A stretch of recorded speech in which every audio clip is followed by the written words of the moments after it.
judge sentences the prisoner to be hanged on a weekday during the coming week. He tells the prisoner that the execution will come as a surprise to him, and that he will not know the day of the hanging until the executioner knocks on his cell door at noon that day.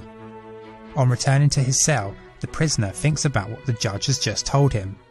After a while, he excitedly starts jumping up and down, claiming that he'll escape from his death sentence. He first concludes that the surprise hanging cannot take place on Friday, as if he hasn't already been hanged by Thursday evening, then it can only take place on the Friday, which wouldn't be a surprise. He then concludes that the hanging cannot take place on Thursday either, as Friday has already been eliminated, and if he isn't hanged by Wednesday evening, the hanging must occur on a Thursday, which wouldn't be a surprise either. Using this logic, he concludes that a surprise hanging can also not take place on a Wednesday, Tuesday or Monday, and so believes that he will escape his punishment. To the prisoner's complete surprise, the executioner knocks on his cell door at noon on Wednesday, and everything the judge said comes true.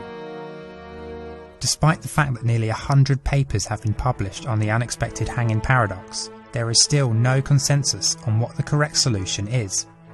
There are broadly two approaches to tackling the problem: the logical school and the epistemological school. The logical school attempts to formalise the argument so that the faulty logic then becomes apparent. You can formalise the judge's announcement as Statement A. The prisoner will be hanged next week, and its date will not be deducible in advance from the assumption that the hanging will occur sometime during the week.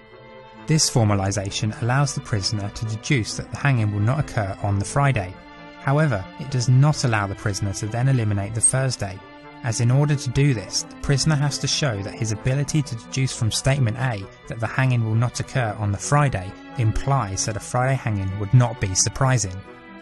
However, since Statement A restricts surprising to mean not deducible from the assumption that the hanging will occur sometime during the week, instead of not deducible from Statement A, the argument falls down. To continue the prisoner's argument and rule out the rest of the weekdays, we have to formalise the judge's announcement as the prisoner will be hanged next week, and its date will not be deducible in advance using this announcement as an axiom. This statement, however, is self-referential and therefore exposes the flaw in the paradox. The epistemological school takes a different approach and instead focuses on questions around what it is to know something. For example, the difference between the judge's assertion that something is true and the prisoner's knowing that it is true. Some have argued that there are differences between imagining the future and experiencing it, or that a distinction can be made between the thought processes of the prisoner and those of an external observer. Others have argued that the unexpected hanging paradox is actually a complicated version of Moore's paradox, which can be expressed by reducing the number of possible days to just one. The judge would then tell the prisoner, "You will be hanged tomorrow, but you do not know that." The paradox continues to divide mathematicians and philosophers, and there is still no conclusive answer.